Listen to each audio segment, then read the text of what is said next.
Gumaganda ang paligid. Nagtandim na nga ang mag-inang buwa. Talaga namang pinasok nila ang bahay ni Jenna at ni Robert. Dito wala silang kamalay-malay na kalaban ang nakapasok sa teritoryo nga nitong si Jenna. Para bang walang nangyari, tela ba hindi sinakta ni Betsy itong si Connie. Gusto mo magsalita ni Connie at sabihin ang katotohanan kay Robert nang sa ganun ay matauhan ito, subalit wala na siyang magagawa ano pa ang saysay sapagkat hindi na niya maibubuka ang kanyang mga bibig sapagkat siya nga ay in-stroke. Sa kabila noon, patuloy ang pagpapanggap nga nitong si Betsy. Tela isang maamong tupa. Yun pala sa likod nito ay merong mga sungay.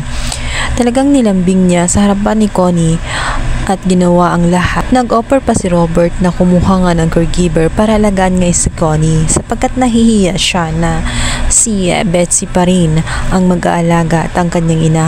Subalit, itututo ni Betsy ang kanyang acting-actingan na kunwari santa-santita.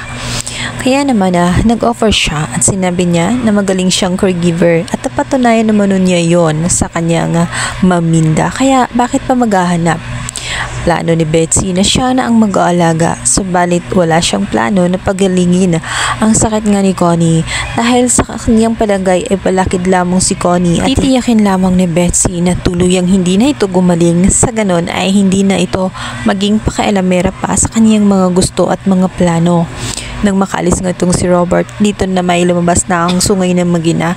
Imbis na pakainin nga itong si Connie, ay talagang binalasubas pa ito at binabastos. Walang mga modo. Kung nakakapagsalita lamang si Connie, ay sumigaw na ito ng malakas at humingi na ng tulong. Ngunit wala na siyang magagawa.